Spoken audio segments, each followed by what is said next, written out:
To our meeting, can we all please rise for the Pledge of Allegiance?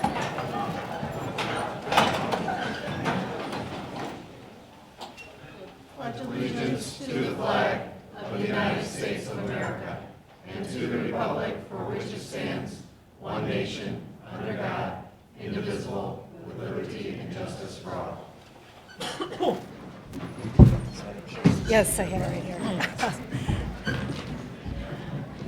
I got it. I would just like to make you all aware that there's two opportunities for you to address the board. The first opportunity will be in a few minutes. There's sign-up sheets in the back. We ask that you limit your comments to the action items on this evening's agenda. And then the second opportunity will be at the end of our meeting when you may share information for the board to consider or address any topic of concern.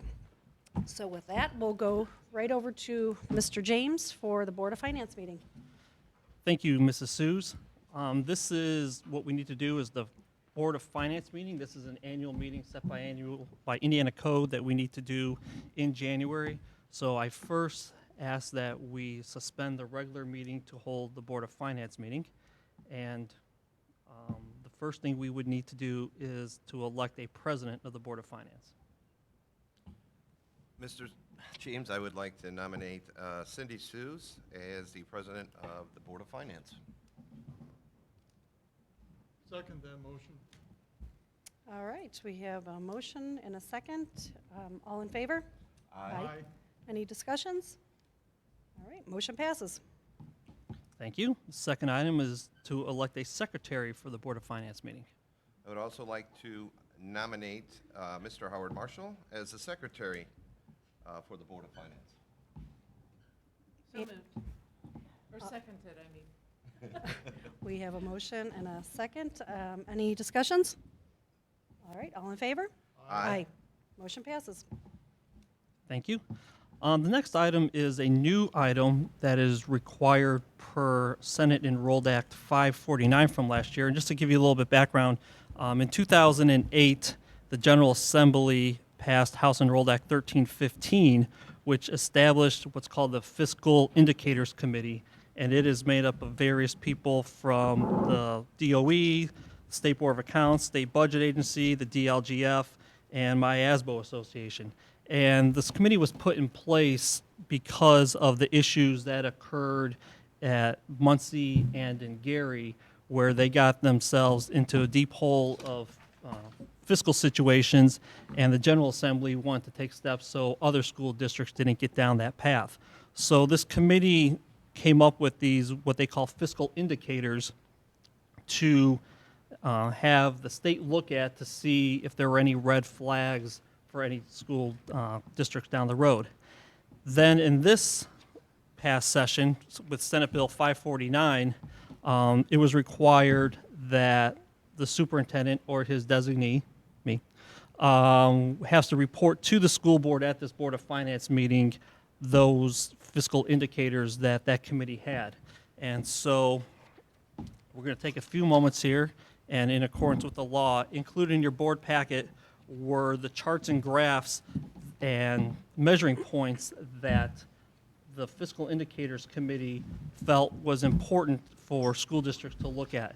And so I've left some talking points there at your stations, and I'm just going to quickly hit on some of the points. They are generally pretty self-explanatory, but there were some things I just want to at least bring to your attention to at least tell the story behind them.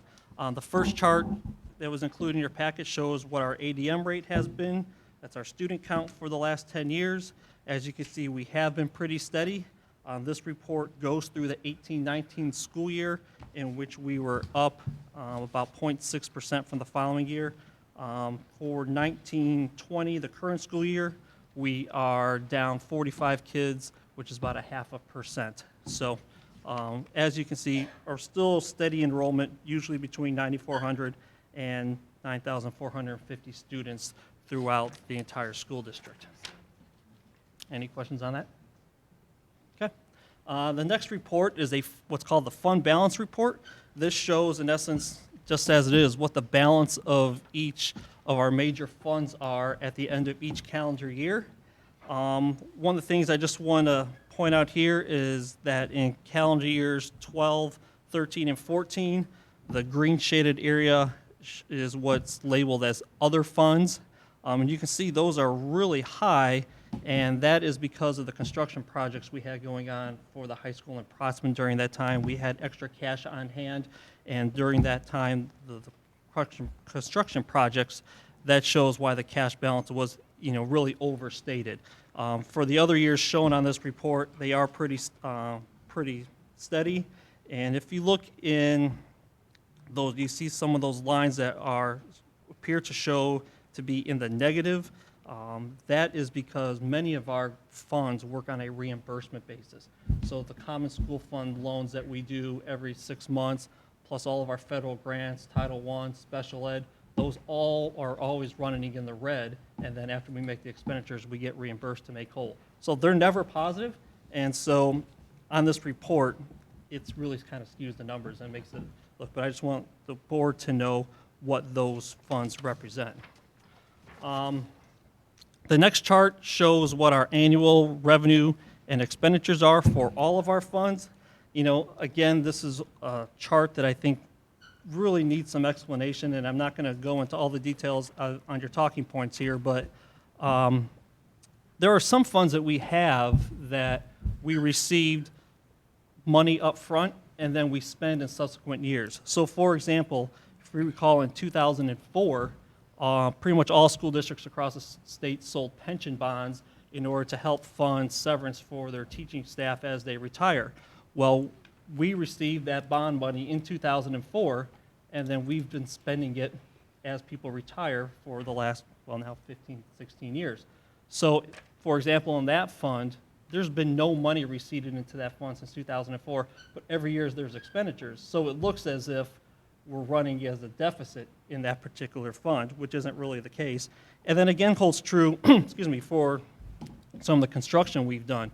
So not only did we sell those bonds in 2012 and 2013, which then subsequently spent money over the next few years, but when we have issued GO bonds in 2014, 2016, and again last year in 2019, it takes a year or two to spend those money. So the revenue is all shown in one year, but the expenditures are shown in a separate year.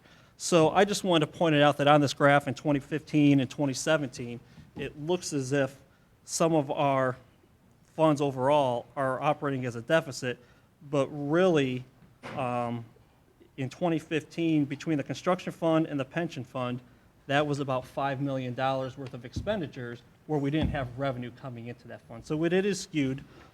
In all of our other funds, you can see we're generally keeping very steady and not having any cash flow problems.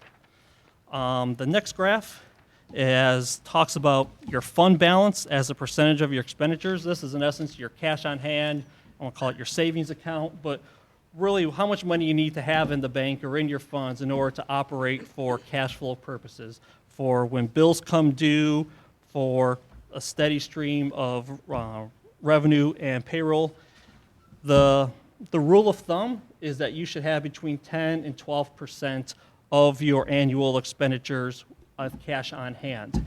And you can see that 2014, 2015, 2016, we were really good right in that range, but over time in the last few years that has gone down, and our operating balance has dropped.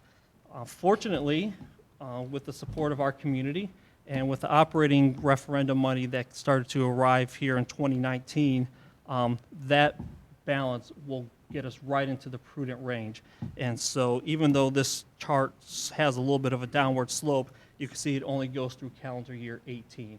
We will see an improvement on that with calendar 19 next year. But this chart went through 18, and at that point we were at 9.5%. I can tell you for calendar year 19, we were down to like 5.5%. So we are, once again, completely supportive and thankful for our taxpayers for helping the school district for exactly what we promised. Just a few more here.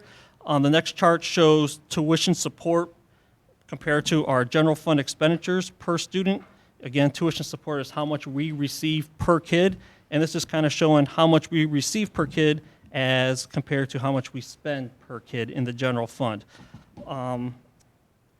As you can see from the line graph here, it appears, well, what is true is that our expenditures exceed the amount of money we get per kid. But I just want to notify the board that there are other dollars that we receive into the general fund, for example, from the summer school grant, athletic participation fees, interest, textbook fees. Those all go into the fund, but this line chart is only showing the amount we get from the state for tuition support, but it includes all the expenditures. So it is kind of skewed.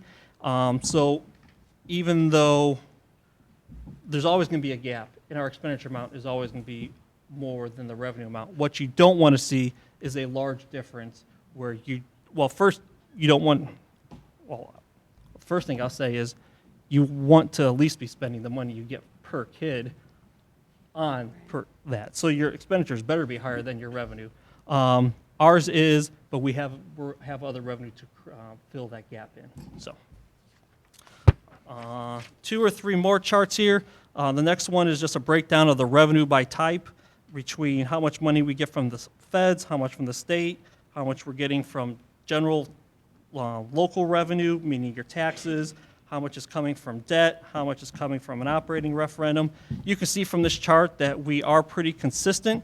The amount in each section has been pretty steady since 2011. The little green triangle blurbs are each of the years where we sold GO bonds. That would be in 2012, 2014, and 2016. So that's why the graph bounces around a little bit, but really we've been very consistent. The next chart shows how much of our revenue is reliant upon an operating referendum revenue, and this is a straight flat line because we did not receive any operating referendum money between 2011 and 2018. This will go up and actually have data on it in 2019. I can tell you that for 2019, approximately 9.5% of our operating revenue was coming from the operating referendum. So again, very supportive of our community for helping us out with that and putting that money back into the classroom. And then finally, the last chart shows what percentage of our general fund expenditures are related to salaries and benefits. According to this chart, it looks as if we're around the 78, 79, 80%. However, in these years, this chart isn't picking up the money that we would transfer each year to the Westlake Joint Services Special Ed Fund. And we would be moving about $7.5 to $8 million of our general fund money to the special ed fund to pay for those special ed expenditures. Well, almost all of those special ed expenditures are salaries and benefits. So when we would add that $7.5 to $8 million into these dollars here, then our actual percentage is more around 92 to 93% of our revenue is going to pay for staff wages and benefits. So it just kind of goes to show, I don't know what there's not really a benchmark or for what a prudent range is, but I think it's just showing that we're putting a lot of money into the classroom and it's not going toward necessarily overhead stuff. It's for staff and things for kids. So that's that. Any questions about any of the particular graphs in general that were part of the fiscal report? I have none. I don't think so. Thank you for the report. Okay. Absolutely. Thank you. Thank you. All right. Now is the part where we review the investments for the year for the school corporation. As part of your board packet, I show the interest that we earned this year from our NOW accounts at Centir and at People's Bank. As you can see, this calendar year of 2019, we earned $302,731 of interest. And if you look down at the other years, that is quite a big jump from even last year in 2018 when we earned almost $131,000, and before that it was in 20s, 30s, $40,000. So the main reason for this is interest rates have gone up. And we are very fortunate and thankful that the banks that we work with here locally have passed those interest rates down to us as one of their customers. So we are very appreciative of that. So hopefully we can ride that for a little bit longer. Through these years, we have not done any sort of formal CDs or short-term investing just because interest rates were so low and we needed that money for cash flow purposes. But now with interest rates steadily a little bit higher, we are going to look into seeing if that's if that's something that we really want to go down, because any additional dollars that can come in on the interest side is more money that we can put back into the district. So that is the report on the investments. And so then in your board packet, we have our annual investment policy resolution. And this resolution, which I seek for your approval now, outlines what we can invest in, and these come straight out of Indiana code. And it would also continue that we would have our banking with Centier Bank and People's Bank here for calendar year 2020. So I seek your approval on the resolution that was in your board Move packet. to approve. Second. Go ahead. All right, Dr. Malkow, second. Any questions or comments? All in favor? Aye. Motion passes. All right, and then the last action item is to seek your approval for disposing of old outstanding checks. Indiana code says that all checks that are outstanding and unpaid for longer than 2 years from December 31st can be cleared and receipted back into the fund. So in your board packet, we have a detail of those outstanding checks, and we actually only have 9 checks that are outstanding from calendar year 2019, or excuse me, from 2017, for a total of only around $460. So we're thankful for everybody cashing their checks that we pay and disperse out to our vendors. So thank you. So I seek your approval on the removal of those outstanding checks. Motion to approve. Second. All right, any questions? All in favor? Aye. Okay. The last item is a motion to adjourn the Board of Finance meeting. So moved. Second. All right, all in favor? Aye. Motion All right. passes. Thank you. You know, Thank I you. was wondering, Mr. James, since we have a nice crowd here tonight, what was the percentage of taxpayer payment on taxes that our community did? I think that's an outstanding accomplishment. I think we were at 99.1% of the taxes that were levied for our taxpayers. We had a collection rate of 99.1%, which is great. We appreciate people paying. I pay, you pay. That's Yeah. homeowners, businesses. And I will say we're fortunate. We're in a community like that. We usually average around 98. 98%. There are some communities where, you think it's like, well, doesn't everybody pay their taxes? Well, unfortunately, some don't, and then they unfortunately may lose their homes. But there are some communities that have a much lower collection rate, and then they're just short those dollars that don't come in. So we are appreciative of that and in the community. So thank you. Thank you. All right, now we'll reconvene as Board of School Trustees. So we'll move on to the agenda. Approval, deletions, and additions. Thank you, Mrs. Seuss. We do have 2 revisions to the agenda you received, and they are both under my section, Roman numeral 8, and it is number 2. Mr. Enyard is going to do a fall sports recap, and then my number 3 will be tabled to a future meeting. That is the approval of those school board policies. We also have, under Mrs. Mooch's, I just see, some additional personnel recommendations, and those changes are at your workstation. Seek approval of the amended agenda. So moved. Second. All right, any questions or comments? All in favor? Aye. Motion passes. All right, Mr. Marshall, is there any correspondence? Thank you, Madam President. At this point, I am not in possession of any special correspondence. Thank you. And the board has decided that we are going to forego our liaison committee updates, and we're going to move on to the official school board business topics consent agenda Dr. Vareko. Thank you again. For our consent agenda, seek a board approval of the minutes from our special executive session and regular board meetings on January 6th. Additionally, seek approval for the claims payroll and extracurricular expenditures that you received in your packets last week. Move to approve? Second. All in favor? Aye. Motion passes. Do we have any public comments? No. All right. Go back. Okay, so for my first regular agenda item, we're going to invite Mr. Bagley and/or Mr. Enyard to come up. We have some high school recognition for some outstanding achievements in our fall athletics. I ask the board to reconvene down in front.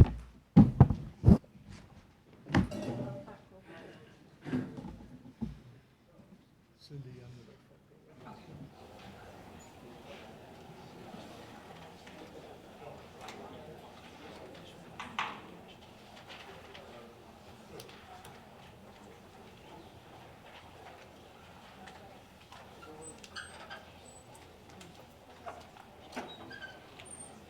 The first team we're going to recognize is our girls golf team. Coach Gernak wasn't able to come as he had his, he's an assistant boys basketball coach and they're playing Golden Knights. So assistant coach Olin Camp is going to come up and talk about the season and the girls did.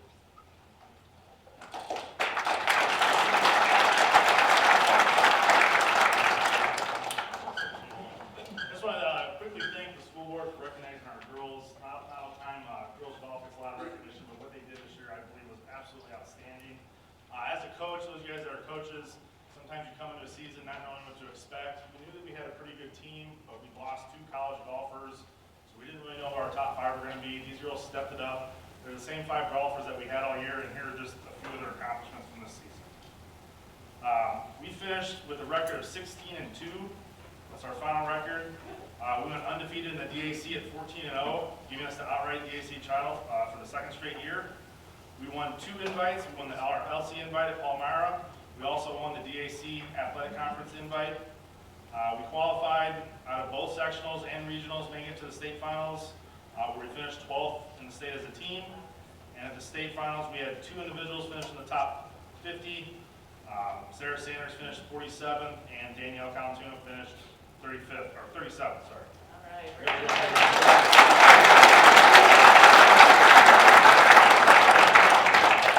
In no particular order, first Danielle Calantuna.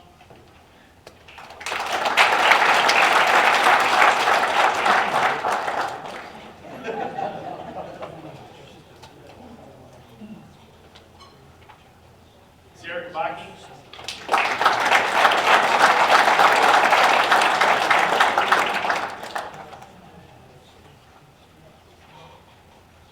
Krista Matakovic.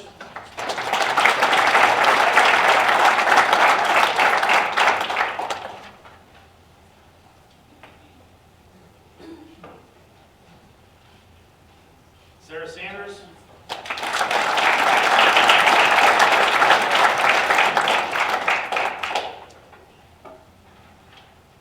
And then Savannah Williamson could not make it tonight.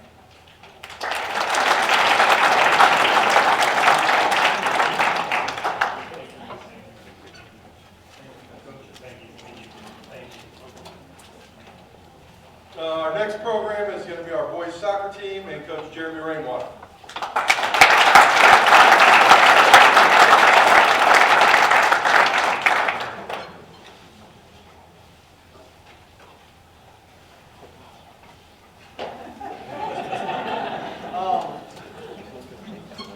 Yeah, Horace Seshu and Alex Thompson, if you guys want to come down and help us hand these out, that'd be great.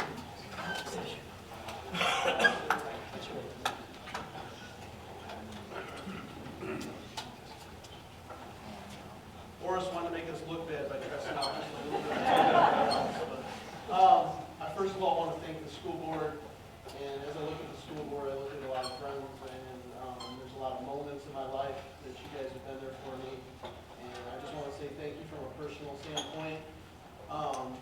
Looking at the players that I have in the stands, looking at a few kids that I started coaching when I believe they were 3 or 4 years old. So these moments are special for a lot of different reasons. I consider Lake Central my family. I ran cross country in high school, I played soccer in high school, and just from the bottom of my heart, I was unbelievably pleased with what these young men did this year. We started at some point, I think we had 7 sophomores that actually started varsity throughout the season.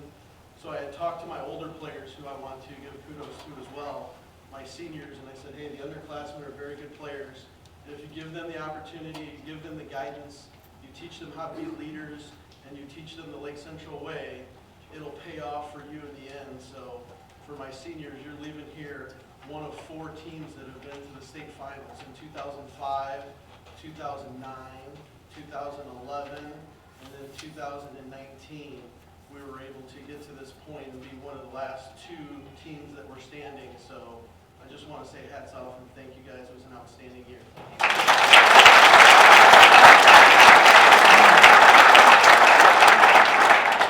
Start passing out awards here.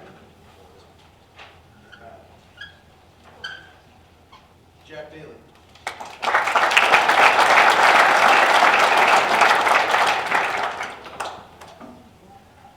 Hamza Abgafa.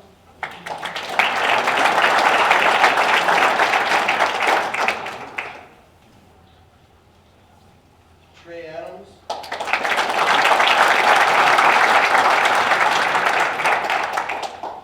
Clayton Bodner.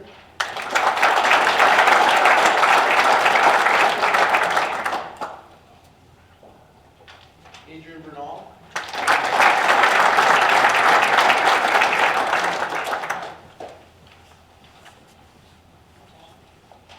Quinton Enyard.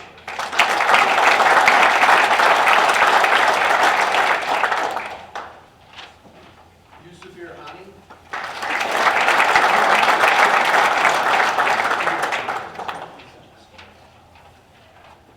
Bryce Gross.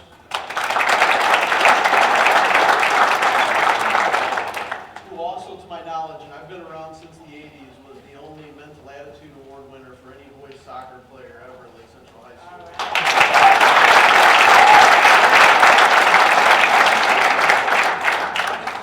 Omar Cruz.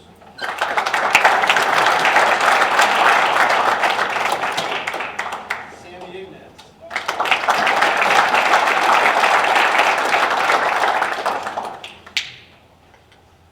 Joel Ortega.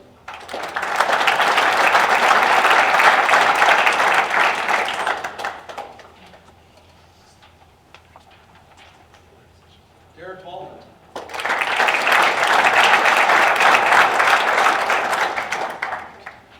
Oliver Goreski.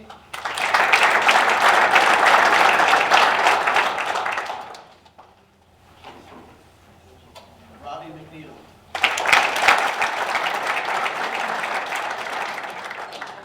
Jake Nolan.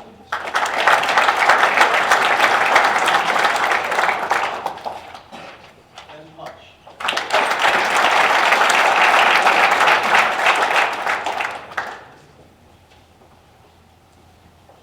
Emilio Zambrano.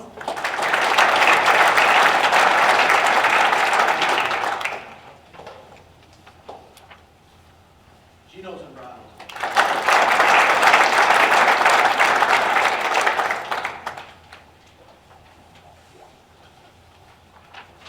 Eli Lopez.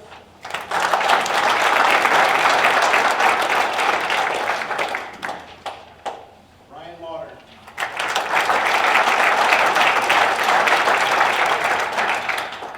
Adrian Horseshoe.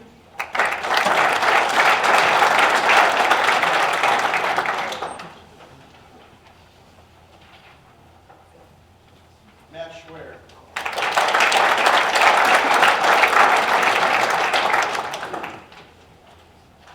And we had 2 managers this year. I don't think either one are here. I think they do swimming as well.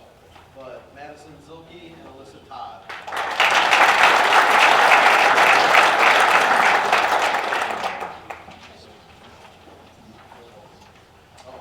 Yes, definitely. And hey, this program and a lot of the other programs wouldn't have the success it's had. I don't know, Coach Halterman, what was your first year here? Let's see, 2008, I believe. 2008, and since then, we've been in the state finals 2009, 2011, and 2019, and none of that would have happened without Coach Halterman. Thank you.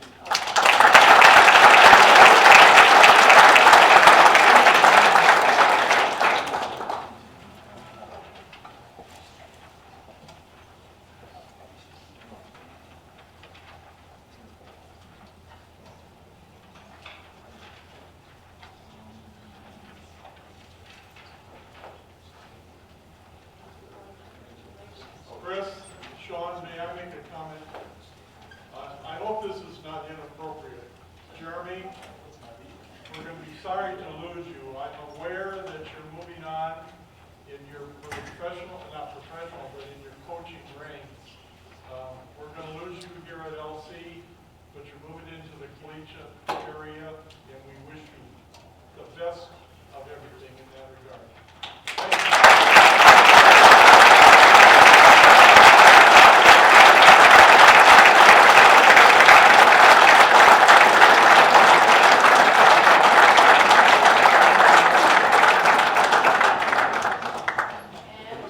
And Coach Rainwater was also named the Coach of the Year.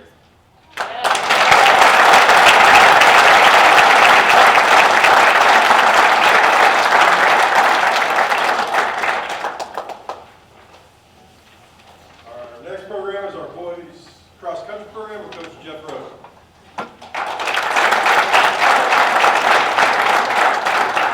Tell me who can finally stand between these two. And you have to follow Coach Rainwater. Congratulations, Jeremy. Great job, man. To all the teams here, fantastic job. Take this in, no matter how often it happens. It's never enough, and it's a very special time. Our team this year was made up mostly of sophomores and juniors and a couple freshmen. I won't bore you with all the details of all of our invites, but we were able to win our 22nd sectional championship this year. We had 6 of our top 7 were all sectionals. That was Caden Cooper, Hayden Podlin, Jordan Duggan, Logan Russell, Zachariah Muhadeen, and Vince Vanderveen. We were runner-up at regionals, which was our 42nd regional appearance as a program. We had 4 runners who were in the top 20, which was all regional. That was Hayden Podlin, Zachariah Muhadeen, Vince Vanderveen, and Logan Russell. We qualified for the semi-state for the 35th time in our program history, and we qualified for the state finals the most exciting way you can on a 6-person tiebreaker to actually get to go to the state finals, which was really exciting for us.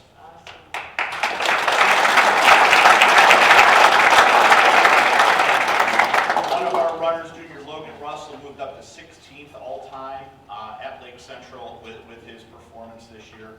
We had five athletes who were academic all-state honorable mention. For us, for our Coaches Association, they give out academic all-state. You have to have a minimum score of 1250 on the SAT or PSAT and have a 3.5 GPA or higher. Those 5 were Warren Chekaluk, Trevor Hatfield, Danny McGrath, and Zachariah Muhadeen and Zach Tobin. We did have one athlete who was named first team academic all-state, and that was AJ Rody.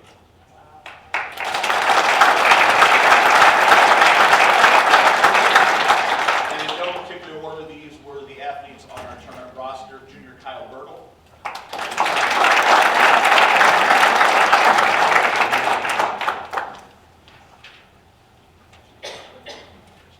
Freshman Caden Smith.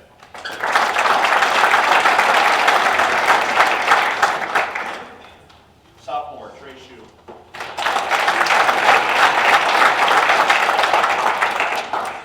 Our lone senior, Caden Cooper.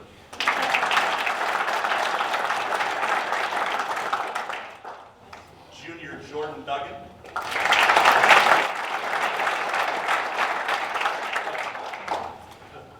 Junior Zachariah Muhadeen. Junior Hayden Podlin.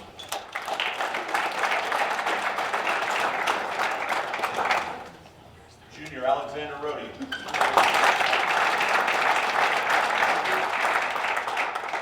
Junior Logan Russell.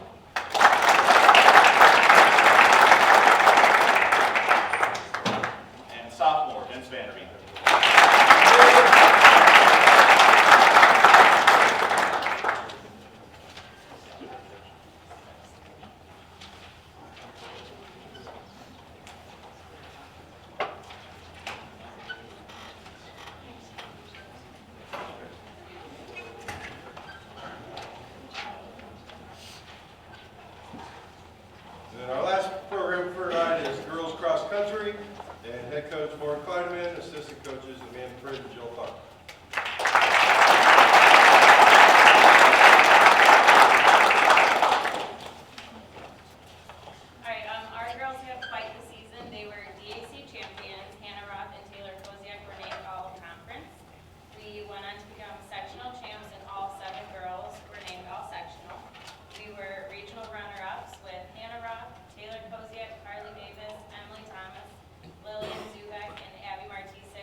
If all of our parents that want to come, that were here able to come tonight to celebrate, we'd like to take a minute and stand up real quick. Thanks for all your support of that. Thanks to Athletics. Good job.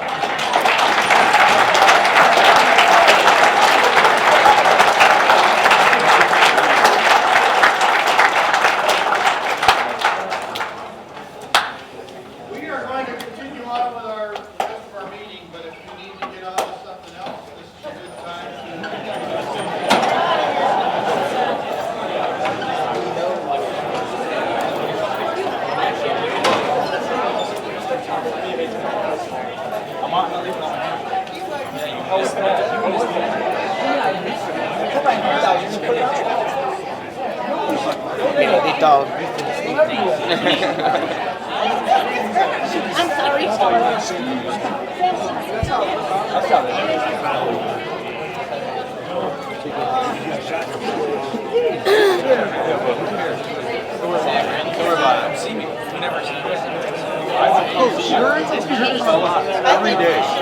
Sam, this way. She's showing up with friends that showing up more, which is nice.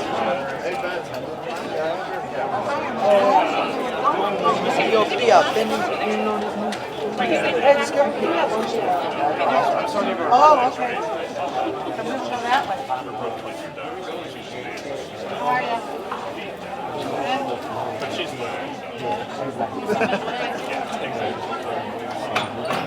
Good seeing you guys. Everyone's gone. I know we're the only ones. See you later.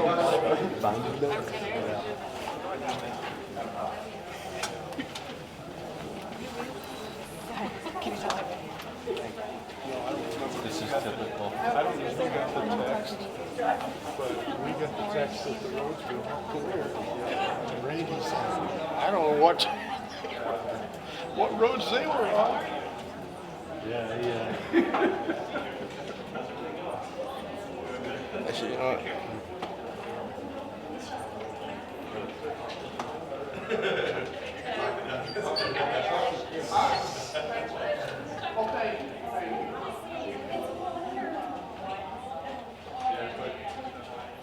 No, I'm not quite sure. No.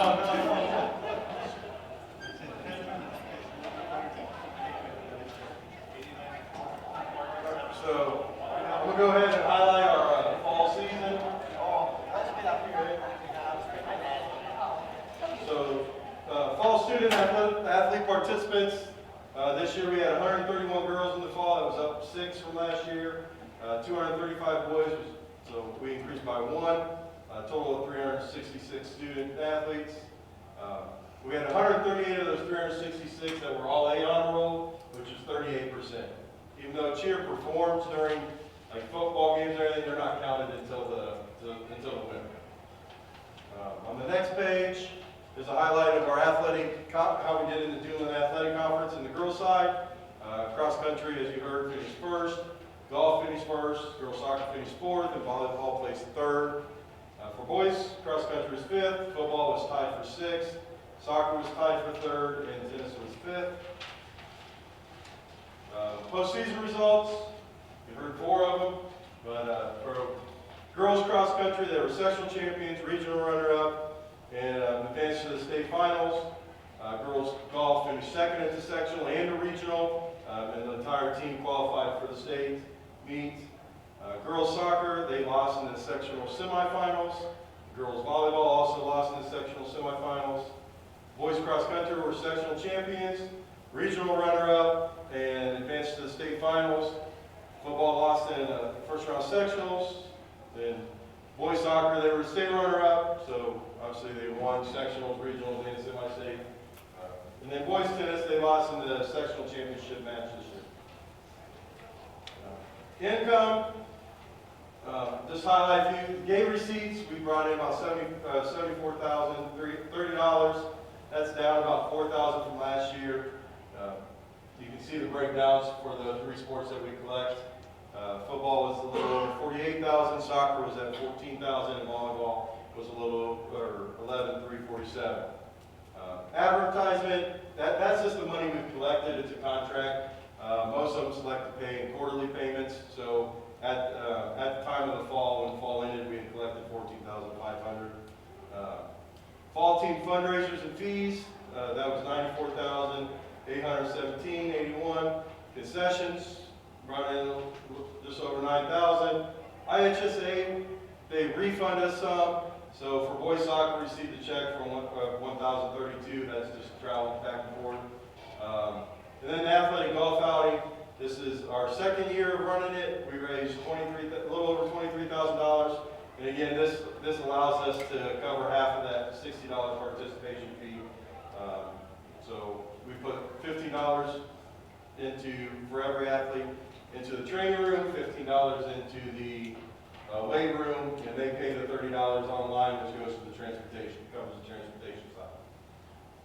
Me and Rob felt that was the easiest way to make it work and not be confusing, writing them a check just to put it move somewhere else. That brought us to a total of $232,733.01. Fall expenses for a total that we expended was $226,312.49. Game workers, this is security, ticket takers, extra supervisors was $31,522.73. If you look, $15,215.73 was for officials. So it's right at almost half goes for workers and supervisors, and half of our cost is officials. Field equipment and facility maintenance was $48,971.08. There was two big expenditures. This shoulder pads for football, we get them in the spring, but they delay billing to the fall. Rather than getting the bill in the middle of summer when you have no income coming in, a lot of the companies delay the billing until the fall. So that was $6,000 in new shoulder pads. And then $30,601 for drainage at the JV baseball field. Just over my time, we put a lot of money into trying to fix the field. And then just the drainage each year just kind of kept deteriorating to the point where we were losing a lot of our lower level games. So it's just time to redo what was out there and get it fixed. I went out there, every big event we had after we got done right at the end of the fall, which we had a pretty mild fall, but then we got some late rain. And outside of a couple low areas that we need to fill in with some dirt, it drains pretty well, and we shouldn't have as many issues as long as it's not too wet this spring, which with a mild winter, we're not optimistic. Training room and weight room, $22,583.95. It's just random expenditures of tape, pre-wrap, and all the needs for the weight room to new weight racks and new weights in the weight room. And then ice machine rental, is $2,475 just for the months of the fall. Corporation transportation fee, again, that's $30 paid. That's paid via Skyward per athlete. Concessions, concessions is more of a service than a moneymaker for the sports that we have. So expenditure just to run it was $8,312. We brought in a little over $9,300, so we're made about $1,000 in concessions. Then miscellaneous, that's flowers to office supplies and needs, plaques and patches. So that was $6,951.46. And then hospitality and banquet, $11,108.66. Like every football game we have hospitality. We host any tournament games in any sport, we have a hospitality room. The big expenditure is our banquets, and for the fall meal banquet is $8,000. That brings me to the end of my fall, which ran right into winter. So I went soccer state, and we went right into girls basketball season the next week. I got a quick question. Yes. The drainage at the baseball, is that turf field or is that grass? No, the grass field, the lower level, the one next to just north of the turf softball field. Okay. I have Yeah. a question on that too. Can that now be paid out of capital project funds? Rob, I'm asking you, I guess. It could, but after discussing with Chris, they had some balances on hand in the athletic fund that felt it was a good use for it. So. And then Chris, with the your golfing event that you have. Yeah. To help cover some of the costs, that's a really, really neat idea. Yep, it's been a good event. I mean, like I said, this was year 2. Yeah, that's a great idea. Thank you. I had another question that I just can't find it right now. Chris, on the advertisement, I don't know if you'll know this, but Region Sports, I know they solicited a couple of businesses to advertise with them. Do you receive any of that, anything from that? No. Is that all Region Sports? No. Region Sports and the outside organizations, they do that on themselves. Like when they broadcast the games, they ask for sponsors to cover their costs of broadcasting that game.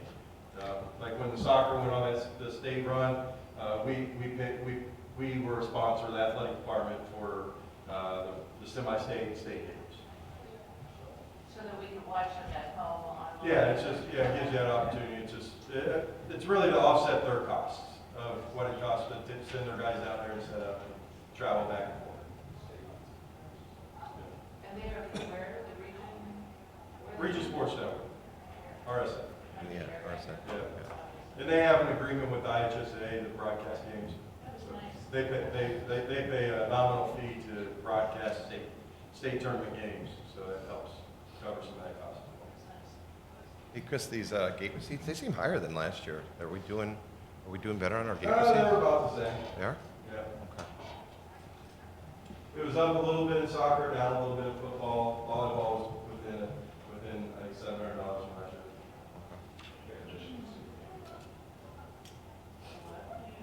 Yeah. Michigan City game, it got rained out Friday night, and came back Saturday morning. So you don't make money. Yeah.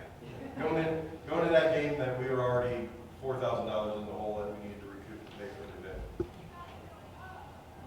Thank The you. officials twice. That's it. I didn't have any other questions. Thank you. Thank you.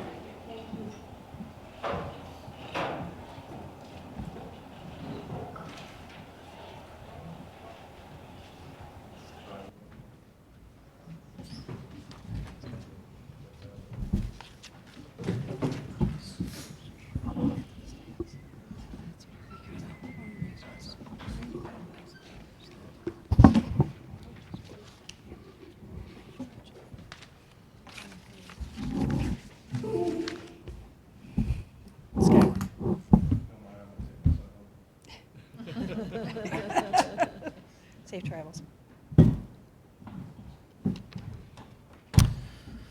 Okay, for my next item, I'm going to seek board approval for 3 professional leave events coming up next week.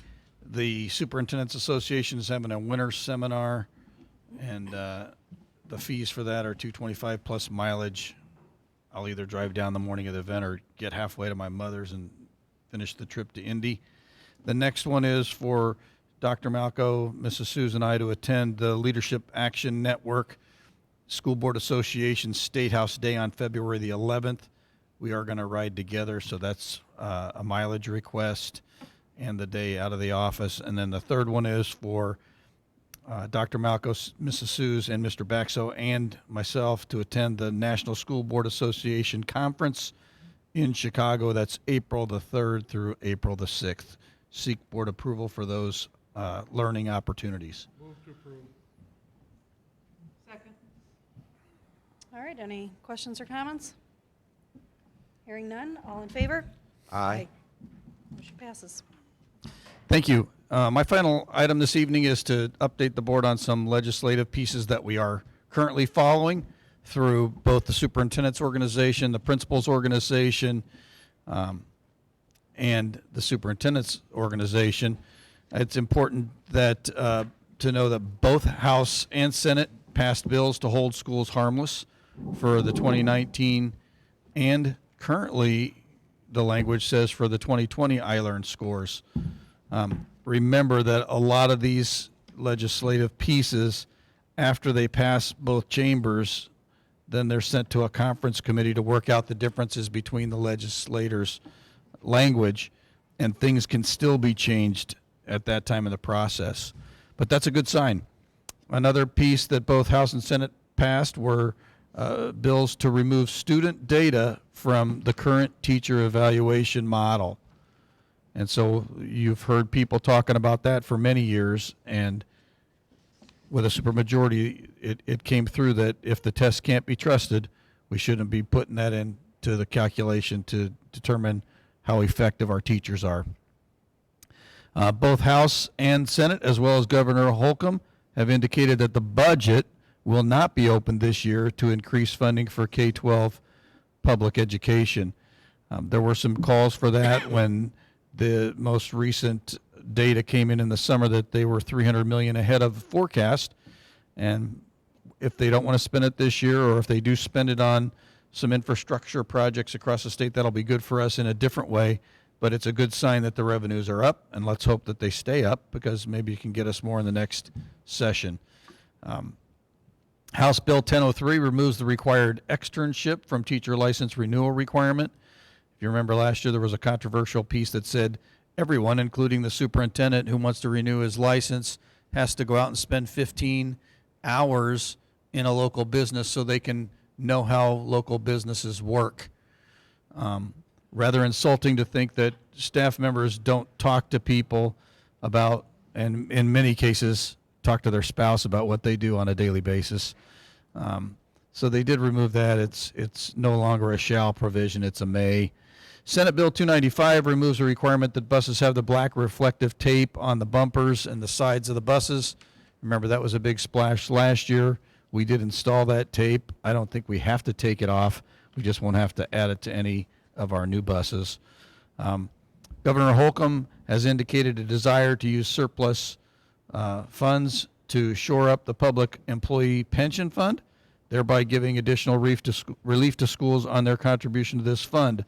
Now, of course, this is subject to General Assembly working out those details in the next session.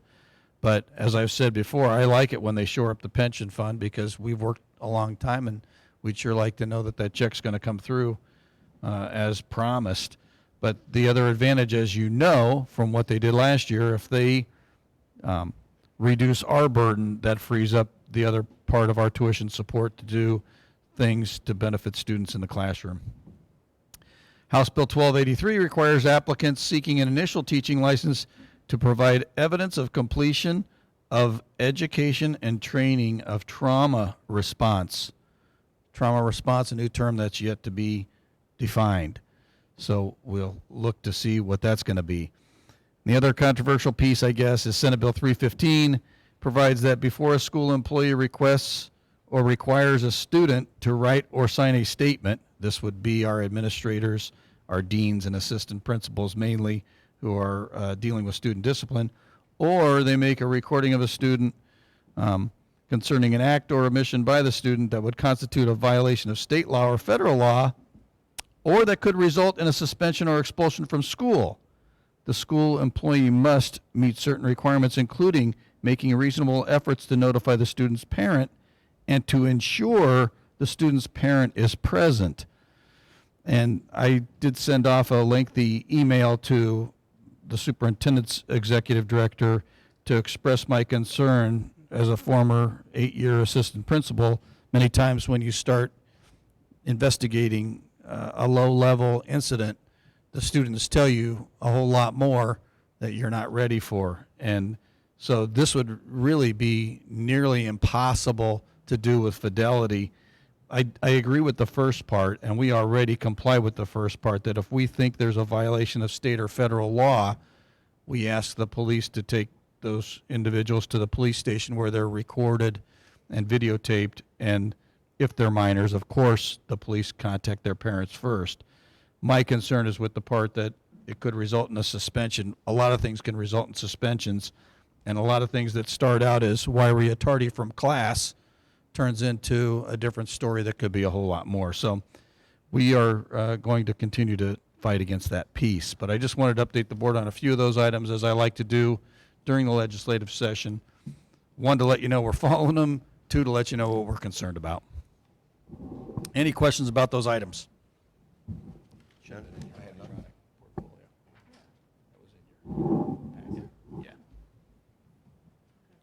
Any comments or questions? No. I was just going to ask him to sit mentioned it to me, but I guess he already sent it to us.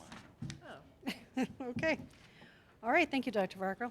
Now on to Director of Human Resources Personnel, Terry Mucha. Thank you very much. We're recommending that the following appointments, retirements, and resignations be accepted, and I just want to draw your attention to Dana Carr with 35.5 years of service Wow. when she retires. Move to approve. All right, we have a motion from. All right, any questions or comments? All in favor? Aye. Motion passes. Thank you very much. My second item is a conflict of interest disclosure statement as required by code. We are bringing that to the board to acknowledge these forms here at a public meeting, and those names are listed on that form. So moved. Motion's. I guess I we don't don't think- need a motion, never mind, I'm No, I sorry. don't think we need a motion on that one. Nice to have it anyway. My third item is about the Pifer Extended Drill, and we have with us tonight our principal and a dean back there, and I'm sure they can give us any other information that we needed, but we did have the extended drill at Pifer today. It was a huge turnout of our police and fire from Cherville and also 2 from Dyer. We had 4 former teachers and another student was our victims. And it was planned by our SROs, and they spend time with the staff going over the expectations and making sure we're ready for it. You could look in the classrooms, the students were absolutely quiet and well hidden, made us feel very safe. They were very well trained. Besides Mr. DeLauder and Gina, they also have the SROs who go over that training with them. It's quite impressive to go into the gymnasium and see all of the children very quietly lined up as we do the reunification, quietly waiting for instructions. So we learned a few lessons, we learned a few things that we need to work on, and this is why we keep having these drills, because every time we have them, we learn something new. So they will be going over, the SROs will be going over this with the faculty tomorrow at 7:30, and then the SROs and myself will be meeting together next week to plan our next one, which will be at Clark. And also to go over what we learned from this one and make sure that we're making our plans better and better as we go. A lot of thanks to our administration and our SROs for all the planning they did to make this a success. It was a success. It was about an hour long, and the kids were great. The Pifer staff was outstanding. So we wanted to thank all of them for going through this exercise and all our observers who helped us out. It was a good exercise, and we hope to continue this so that every school goes through it at least one time. It's great to hear. Good. Congratulations on that. Yeah, congratulations. Good job. It's just so sad when you have to think that kids are well-trained. Isn't it? I mean, when we The use only- that term, you know, We're it's really just. training the adults, though. Except I remember being under a desk for the nuclear drills in the Yeah, I do 50s. Yeah. I will say what really helped, I think, was our police officers and firefighters. I mean, they were so kind to the kids that were doing reunification. They would say, "Oh, you look good. I like your dress. You guys are doing such a good job." And so you saw the kids, instead of, they might have still been nervous, but they had smiles on their faces. It was nice. So is this the first time you've done the reunification? We are not doing reunifications outside of school. We only are unifying them in the gym, and we've Okay. done that with every school so far. But And thanks to everybody- we had a lot of observers from, a lot of our administrators and central office people were there today. And Faith Church is where most of them go, is that right, for reunification? Well, we could talk about that another time, but we have our primary and secondary reunification. But for these Okay. drills, we're only doing it within our schools. Okay. Okay, any other questions? All right, thank you, Mrs. Mucha. On Thank to Teresa Schoen, Director of Primary Education. Thank you. My first item is to seek your approval of professional leave requests that were in your packet. So moved. All right, we have a motion from Dr. Malka. I think it was this. Second? Second, Mr. from Marshall. Mr. Marshall. All right. All right. Any questions or comments? All right, all in favor? Aye. Motion passes. Thank you. And my second item, you should have two sheets that I placed at your workstation that has the state school letter grades on the first page. Sarah did email the embargoed state and federal accountability grades to you a few weeks ago. The results are no longer embargoed, so we thought we'd share the results, plus some additional information. The results on the 2 sheets are the exact same as what Sarah emailed to you in December. If you look at the front page, that contains the state school letter grades for all the schools and the district. And as Dr. Baracco mentioned earlier, the hold harmless legislation states that schools could use the better of the 2017-18 or the 18-19 school letter grades. So what you see there is the result of that. If you look on the second page, those are the federal school letter grades, and the hold harmless did not apply to federal grades, so those grades are based on the 2018-19 iLearn scores. There are 4 categories that schools can be placed in, and they are exceeds expectations, meets expectations, approaching expectations, or does not meet expectations. The last thing that I included was information that the state sent out at the same time, and that gives you a statewide summary.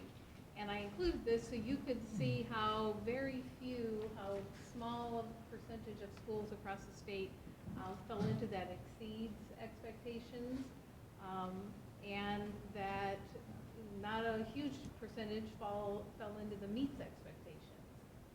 So I thought that put into perspective our grades, and in my opinion, we did pretty darn good.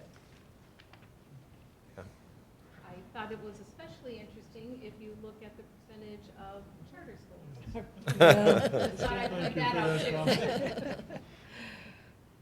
So they're not doing so well. That is interesting. That is good data there. Actually, it does look pretty good for us. It does. All right, any questions? Just a general question. I just happened to see this here. In terms of the federal statewide summary, when there's a category of no grade given, for example, in the charter schools, 10 had no grade. What does that really mean? I don't know why they wouldn't have been given grades. I don't know if there was an First year of exemption, or if they existence. didn't have enough students in a category. Okay, well, Probably their first year of existence would be my guess. that's probably a good point. Thank you. I thought Okay. sure someone would ask me what a feeder school was. What's a feeder school? What's feeder school? If you happen to be a school that is, for instance, K-2, so you have no iLearn, no test data, you get the letter grade of the school that your school feeds into. That's a feeder school. Okay. And we don't have any feeder schools in the area, right? Yeah, we have. Crown Point has one. Oh, What's the name of that school over there in Winfield, Sean? Jerry Ross. The K to 2. Jerry. It's Winfield Jerry and Ross. Jerry Ross. Winfield's K-2 and Jerry Ross is 3 to 5. What's the other one? Winfield is Winfield. K-2. Jerry Ross.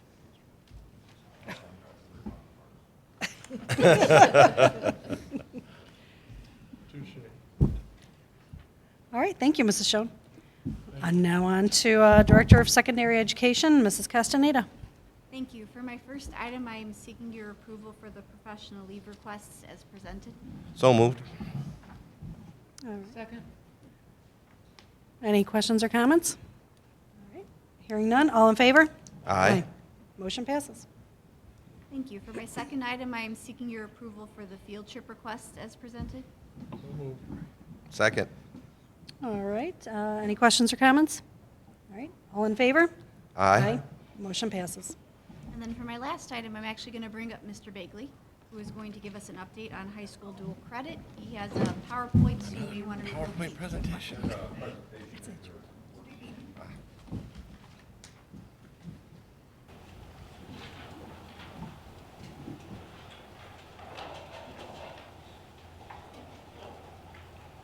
for the popularity of CP presentation comes dual credit.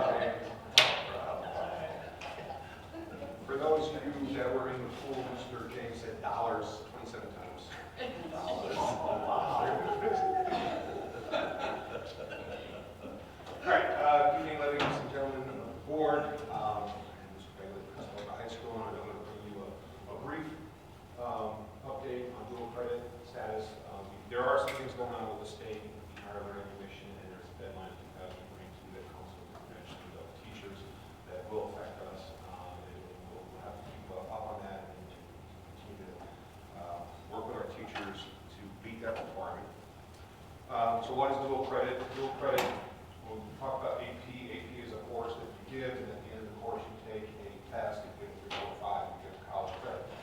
Dual credit is another way you can get a college credit, and what we do is we have an agreement with some local universities, Ivy Tech, Purdue Northwest, IUN, or a few of the schools we have a relationship with, and we teach the class here, and we have a relationship with that college, and they get their high school credit with us, and they also get a transcript from the college. So they're getting dual credit. Are we required to give dual credit? Yes, we are. All schools in the state of Indiana are required to offer at least 2 dual credit courses. We offer much more. I have a slide on that, but we're up to 30 dual credit courses that we offer. That is in addition to our AP courses. So we have close to, there's the calculus is a dual credit and an AP course. So we are up in the 50s of courses that we offer at college level. So we enter into a formal agreement with the colleges, and we have a memorandum of understanding that we signed every year with the schools. So that's one of the things that I do with the different colleges in the area. And we also have an agreement with Consent, so we are all over the place with different colleges we work with. But each one of those universities we do have an MOU with, and we update that annually. Just core transfer library is just a term you might hear, and I have an example of that later on. That's kind of the Rosetta Stone of, if we have a relationship with Purdue Northwest, and students take that, but elects to go to down to Bloomington, to IU, that core transfer library will tell them what that course will transfer in to go to IU.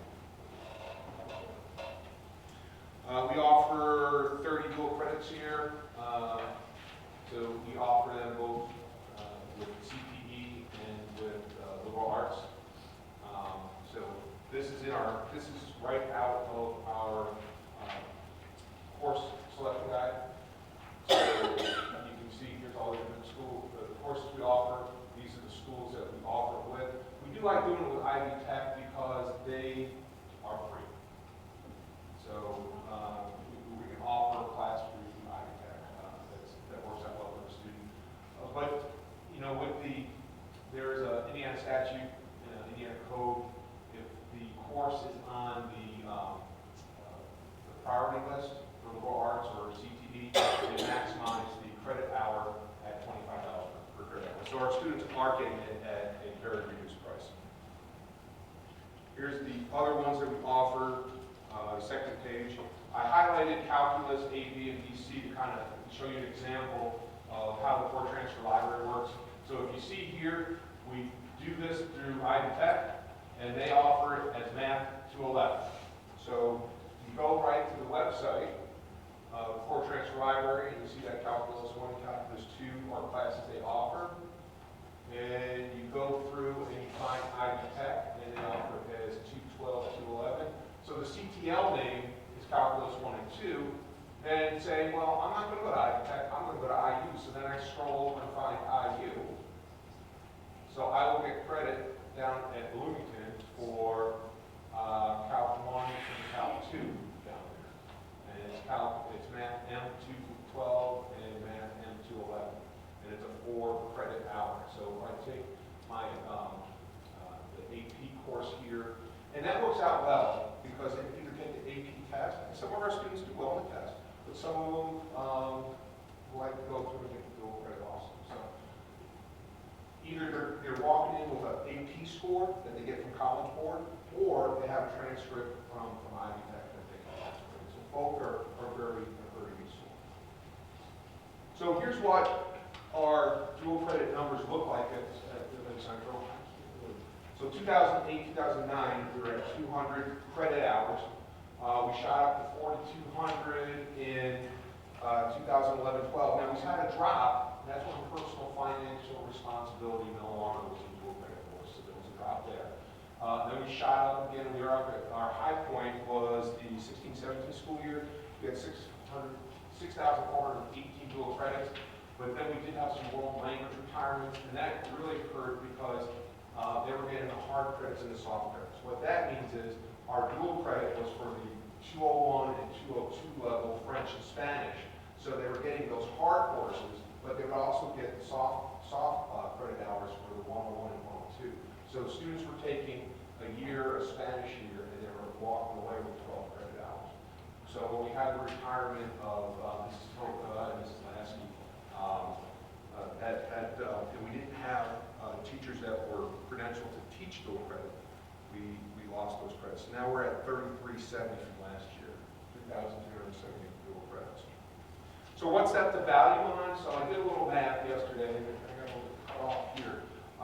But if you take 3,370, and I went on to, because a lot of our students go to IU and Purdue, so I looked at what are they charging for an IU credit hour, $229, and that comes out to be about $774,560. The way I kind of figured Purdue, what they charge for a year is $9,992, and most times kids will take 12 hours a semester, so 24 credit hours, so you divide that by 24 credit hours, you come up with about 416. So that turns into real savings for our parents and our students. It allows them to do double majors. Some of our students are walking in already with a semester of college under their belt. I love hearing our students come back, and I always love hearing to say, my last year at Lake Central was harder than my first year in college.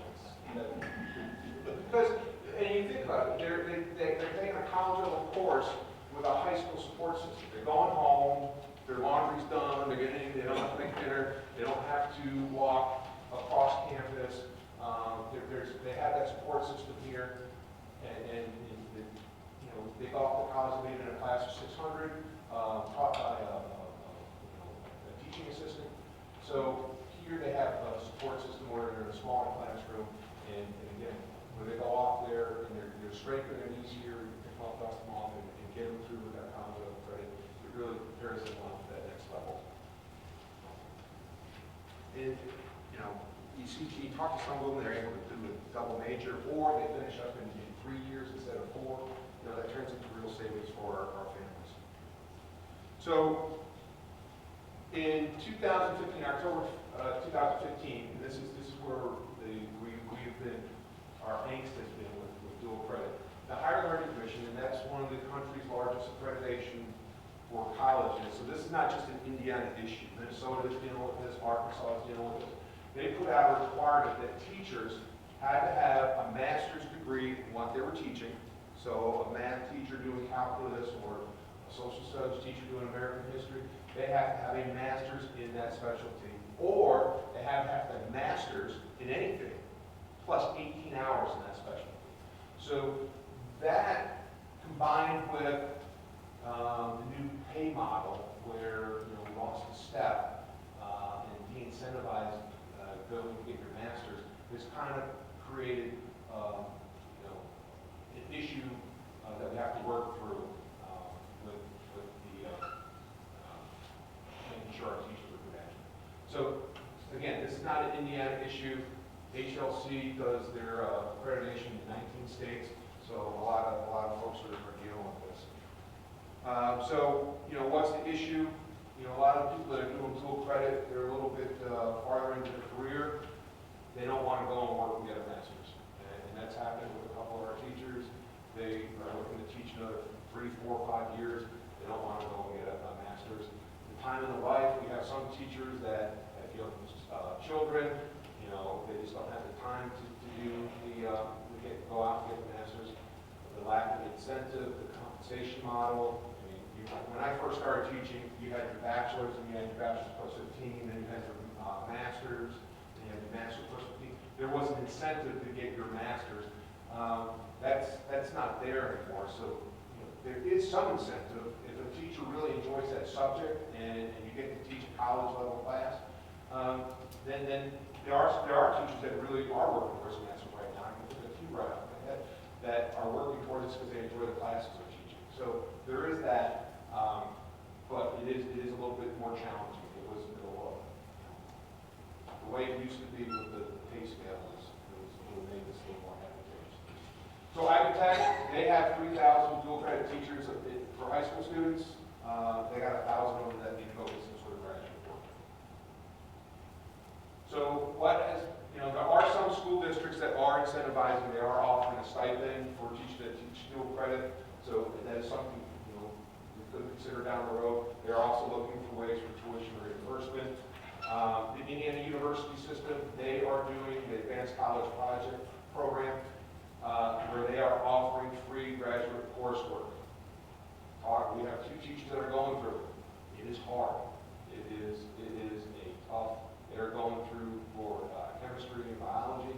It's a tough road to hoe, and they are working hard to get those answers. And then the most effective is the IU High School program has been in the STEM areas. So you have they had 600 dual credit instructors a year, and more of them are affected by the higher rate of exchange. So Sean, how is the Indiana University system funded? It's tuition free, is it? It is tuition. Well, I mean, in talk with IU, they just kind of like what I said, with the kids coming back, they reap that reward because they're measured on students that graduate in 4 years. They like students having a little bit of college experience getting there, and it benefits them to have students get to the college level, not need remediation, be able to finish in 4 years. So it's beneficial for them to have a well-prepared student. So it's a mutual benefit. But it's only IU that offers that then? IU is doing it for their Advanced College Project. So there's a correspondence part to it, and then those teachers have to go down over the summer for 2 weeks. So there's a decent time commitment. Will that affect us in any way, Sean? The HLC exchanges? I mean, our Yes, it will. So if you look at our courses, and you can go right down, anatomy and physiology, we have one teacher that has a PhD, he's good. We have one teacher that is working on an ACP project. It's tough, but she will be done in the fall of 2021. Automotive and business law, those CTE classes, IB Tech is able to award those, and it doesn't have to go through HLC so much, so those don't impact. Our Chem 1 honors should be done in the fall of 22. The deadline for this is the fall of 22, that we have to have this complete, so we're good there. Our big need is going to be math. We have, so if you look at pre-calc honors, trig, we have one that has a master's, we have one that needs 18 hours, we have one that needs 12 hours. So that one with the master's is good, the one that needs 18 and the one that needs 12 hours, they're pursuing it. We do have 2 that, their time in their career and their time with the age of their children, they don't want to pursue at this point. So we need to look at absorbing that with the 3 teachers we will have, or as we do have retirements, looking to hire teachers that have that master's or will be able to get it by 2022. Sean, in our situation, associated with an educational institution, is there any prohibition requiring us to stay in state? Can we go out of state? The teachers could go get a master's out of state from a reputable institution. No, I mean in terms of the dual credit for our students. It may be because the university is not that common. Let's say, for example, University of Dayton, somebody's going to go there. They can't get dual credits from our high school because we haven't developed a relationship with them, correct? Remember, they're carrying a transcript from Purdue. They have our transcript as a high school, but that student with a dual credit, say they go through IUN. Oh, so they can take, whether it's from Purdue or whatever, Yes. and potentially apply it to another university. Absolutely. They are walking not only with a Lake Central transcript, they have a transcript from that university. I understand. So, and Purdue carries a lot of weight, IU carries a lot of weight. Of course. So our students don't have problems so much transferring. Depends sometimes what their major, every situation is different. If they're going to perhaps go to engineering, Right. They may want to use some of their courses they took in math as perhaps an elective and go through their math courses. Sometimes that gets recommended. We have students that go into actuarial science at Purdue. Well,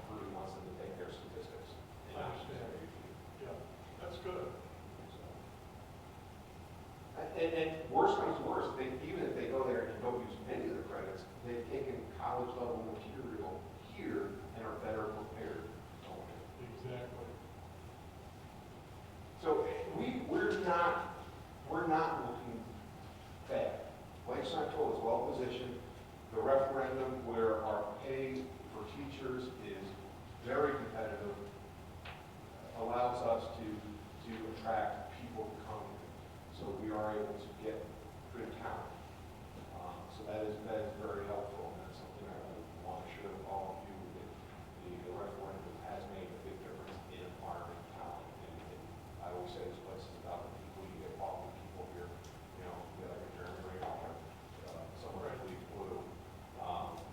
You have it makes your job a lot easier.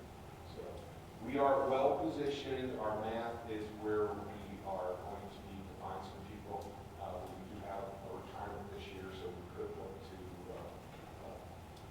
try and get someone over here that is able to teach those courses. Good. So way forward, again, I just said that encourage teachers to pursue their master's degree. Sometimes just a pat on the back and encouragement gets them to do that. Look for incentives to teach their class. Seek out ways to assist teachers with tuition assistance like the IU program. Our job, I look at as administrators, is to knock down hurdles for our teachers, so going out and finding places or trying to get into some sort of an agreement with a place that can offer a master's is things that we can do as an administration. And then as we look for hiring talent, look for people that already have a master's degree. So, any of your questions? That concludes my I think the idea that library is pretty cool. The Fort Transfer Library, that's been, I kind of call that Rosetta Stone. Yeah, remember our frustration going to the University of Iser to nobody could ever give us an answer to anything? Yeah, and that's, when you look at that, that's about 70, pages on the internet. It's about 76 pages long. And it has Anderson University on there, it has all these different universities on there. So, Indiana has been pretty good as a leader with dual credit, but this HLC is 22 deadline. Do you anticipate that will be changing? They extended it back to 2017, so I don't foresee an extension. That's it. There are some of the universities that feel like they're losing money on the deal. They're not getting those students for 4.5, 5 years because they're coming in with too many credits. And also, these are the 101, 102 level classes that they can put 600 people in with a teacher. They can't argue that their TA with no teaching experience is better than the 20-year U.S. history teacher better. Yeah. But they still make the argument. But that's why we need to work on getting more people credentialed. Right. Succeeded, Sean, you succeeded.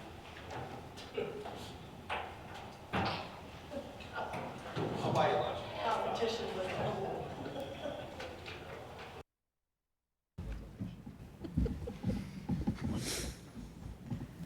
All right, we'll move on to our Director of Student Services, Mrs. Grimala. Thank you. In your board packet tonight were the district's results for our results-driven accountability from the Department of Ed. So this is, if you remember, the new system that the Department of Ed developed last year for monitoring special education. So prior to this, we were monitored only on compliance, and now they're looking at the outcomes for our students as well.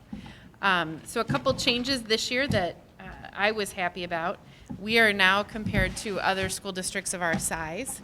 Now it is a wide range, so it's 2,500 students up to 10,000. So we're still at the top end of that size, but that's better than being, they had previously all the districts in the state lumped together. If you look at just the first page for our compliance and data, we achieved 100%.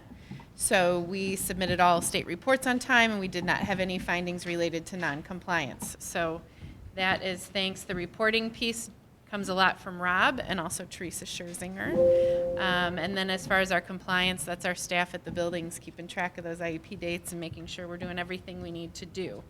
The second page looks at our results, our outcomes for students.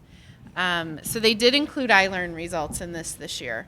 What is nice for us about iLearn is that with this new category of approaching proficiency, that gives us a little more room. Sorry about that.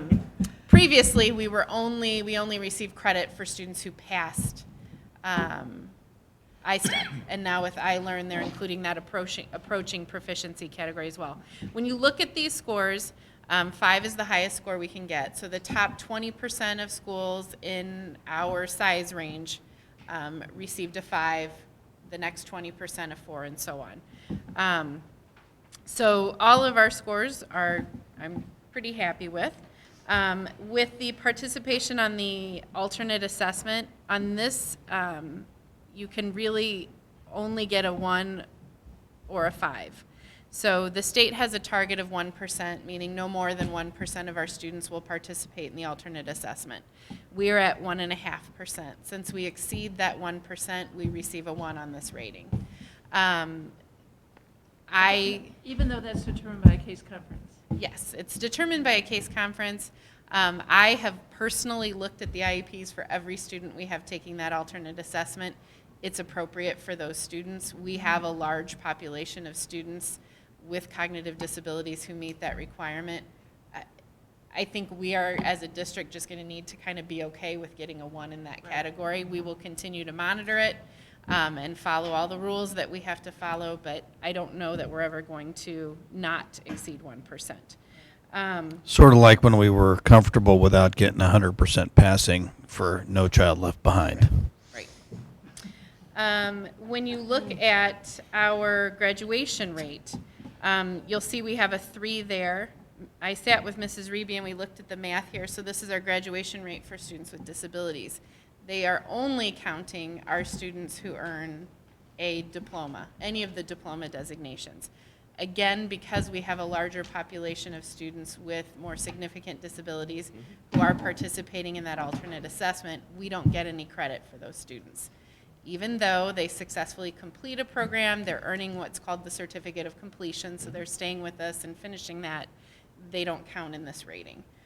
So that explains that 3 there. We did, if you remember last year, I talked a lot about our preschool scores because we had a low score there. Now that we actually know how they are measuring this, we were able to address that, and so our preschool score did go up to a 4.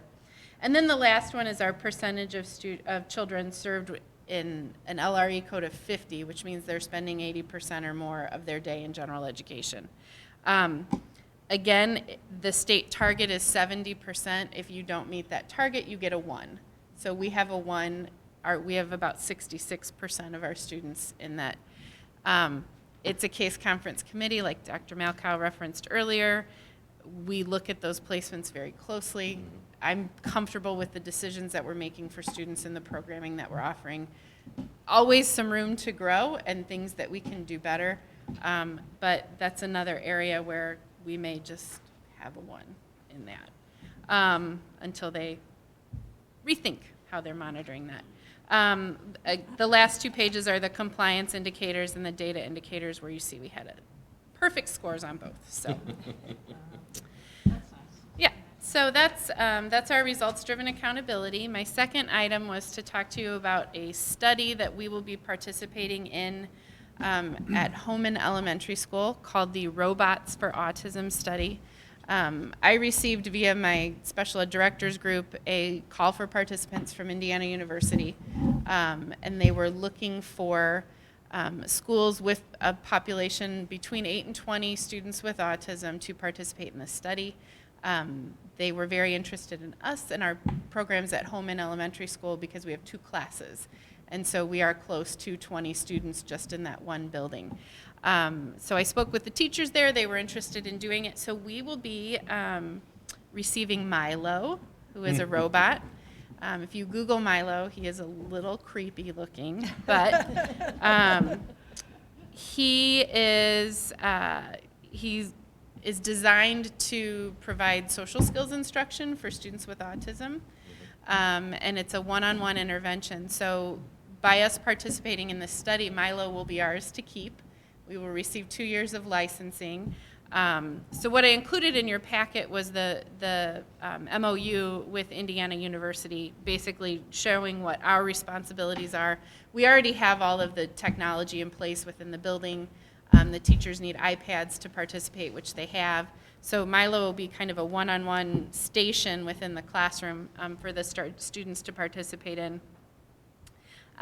We have a confidentiality agreement. We will obtain informed consent from all of the parents before their students participate in that study. If any parents choose not to, we just won't include their students. And then we also have access to that data, so we'll be able to use that to inform our IEP goals for the students. So I have my first phone call with the study designers tomorrow to kind of lay out. They will provide some training for our staff, and they come to us and do that. And then we'll get moving. So at the end, I've already kind of given the teachers a heads up that I would like them to come back and talk with all of you and share how it goes at the end. So Milo is a station they will go to then? Yes, and he stands on the desktop. And there's research indicating that students with autism are more apt to interact with a robot because something about the facial features, they're less confusing than human facial features. Because we have so many movements. Right, so the idea is that they'll be more engaged with Milo, the robot, than they would if it were necessarily a human facilitating it, so. What if Milo doesn't work out? Do we send him back? Yeah, I mean, we're committed to go through this, the length of the study, which will be through the end of the school year. And then, like I said, we keep Milo, so he's ours to keep, and then because we're participating in the study, they will cover the software licensing for 2 years. We have a warranty, there's tech support for 2 years. So we'll see. We might decide at the end that Milo doesn't work for us, but this came out of, there were some legislators who got an idea that everybody should have a robot. And Indiana and the Indiana Resource Center for Autism kind of stepped in and said, wait a minute, maybe we should know if these work before we require schools to have them. So that's how IU got involved in this study. So we're happy to help if that means we're not required to have robots in every building. While we're on talking about students with needs, can you tell me a little bit more about the facility in Lafayette? Sure. So I sent the link to, Yes. we have 2 students who attend TC Harris. It's a residential facility. They have several specialized programs. I read through those, Yeah, so that's just if a case conference committee, we always have the option of determining that, a residential placement is necessary for a student. That's our most restrictive placement option. But if the committee determines that's appropriate and we work with the parents, then we identify a school, and then the Department of Ed funds those placements. So is this, are they in places other than Indiana? Or is it just? The Department of Ed prefers that we stay within Indiana because then there's also a requirement that we have to facilitate the parent visiting the child and the child coming home for breaks. So we try to stay in Indiana. It's also because of the funding mechanism, it's pretty hard to place out of state. Like we've looked at some Illinois schools in the past and they're not necessarily interested in working with the state of Indiana for funding. So is TC Harris in other places besides Indiana? No, that's their only location. And what were they named before? What was their name? Do you know? It used to be IDTC. And the brain power behind that group? I'm not sure. I mean, it's a private company who TC runs Harris. it. I just wondered who that was. Yep. I don't know who it's named after. Just curious. Never heard of it. Thank you. You're welcome. Appreciate that. My final item is to seek your approval for the professional leave requests that were included in your packet. So moved. Second? All right, we have a motion and a second, and any questions or comments? All in favor? Aye. Motion passes. Thank you. Thank you. All right, now we'll move on to Mr. Ledger. Thank you, Mrs. Seuss. I just have one item tonight I wanted to bring to your attention. Late last fall, the town of Dyer reached out to Mr. Newton at Kaler Middle School, and he put them in contact with me. And they're requesting that Lake Central let them install a lightning detector sensor on the southwest light standard at the Kaler Middle School football field. This would serve as a lightning detection warning system around the whole area as far as Kaler Middle School, the Dyer Little League, and also the Pheasant Hills Park area and the subdivision south of there. I put in your packet the map of where it's going to be at Kaler, as well as the information. It's a ThorGuard system. The town of Dyer's installed 10 of them throughout the town already. I think it's a wonderful idea, as does Dr. Rocco, we've discussed, and if you guys so agree, I will work with our legal counsel and we'll draft up an MOU with the park. It's basically the park department, the public works. It's solar powered, there'd be no electric. It runs off solar powered batteries. They would basically install it here in the spring, and they'd be coming on our property to either service or maintain it, and then they'll install the battery mid to end of March every year, and then take the battery out the mid to end of October every year. So if you guys agree, like I said, I'll work with legal counsel, we'll drop an MOU, and then I'll bring the MOU to you for formal approval. Any questions? No, sounds good. Bill? Yes, sir. I had one question that just entered my mind. You indicated you're much in favor of this, correct? It's a wonderful idea, I think, and like I said, the town's had 10 of them already in the town's limits. Can you envision potentially with our athletic facilities outdoors to the north, having a similar unit placed out there? We have a lightning detection system up Oh, on we the do? press box of the football field here on campus, yes. I stand correct? Yes, we do. I couldn't remember that. I thought all decisions were according to the umpires or No, referees. there's a lightning detective monitor sensor up on the press box of the football field. Thank you for bringing that to my attention, right. Yeah, when we got that rain out with Michigan City. Yes. It was lightning so often that Yes. the countdown would get to not even 2 minutes and it would reset itself because there was more lightning activity. And that I was- was sitting in that hospitality room like, well, we're not going to play tonight. Well, and Every that was 2 Sep- minutes it resets itself. That was September 27th, and I had to go to a meeting in Colleen, and it was raining and lightning so hard, like 3 o'clock. You could see it as I left the parking lot, the light was just spinning. It was lightning so much that night.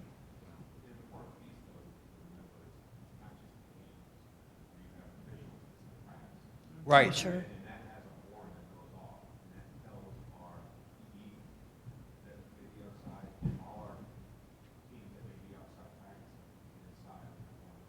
Good point, Sean.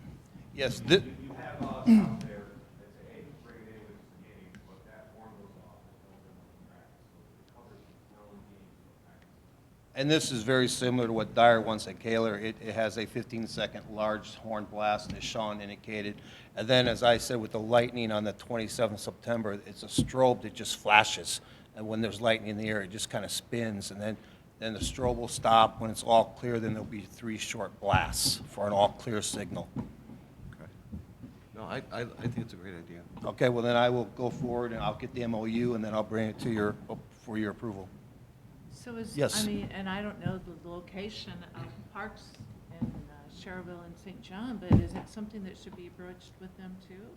Well, Dr. Veracco and I spoke since they brought this forward for Kaler, and as Mr. Marshall asked about the high school, and we thought maybe we'd look into it for Clark, you know, because we've got the football field, the track out there. Okay. And we'd look into it for our other middle school that has the outside activities like that. I know Cherville they at least have it at Rorman, because my son played soccer there and it went off. I agree with that, I yeah. know they have it in some places.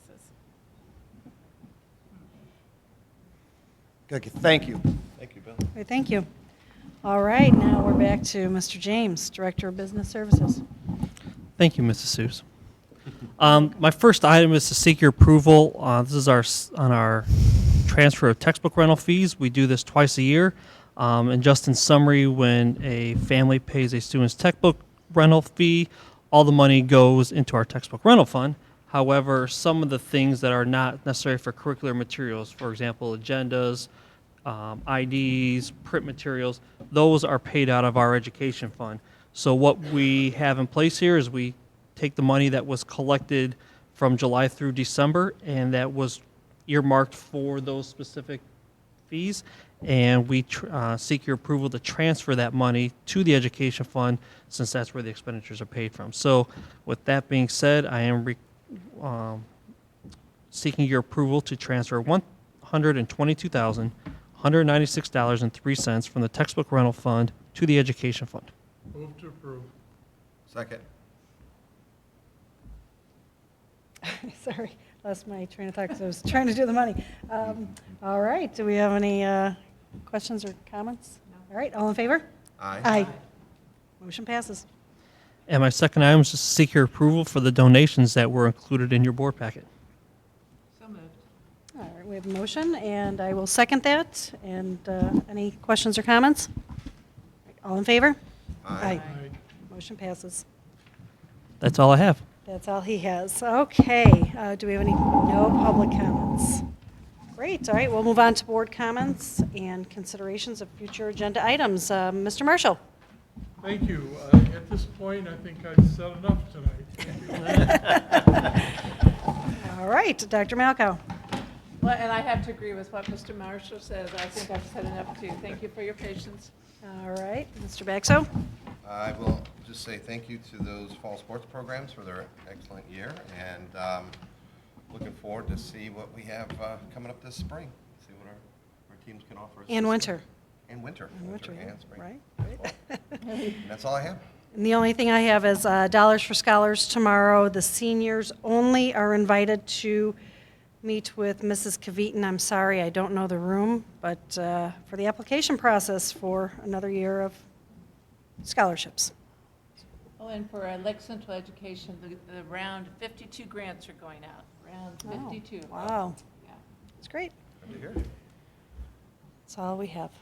Okay, for our calendar coming up, our next meeting is here on February 3rd.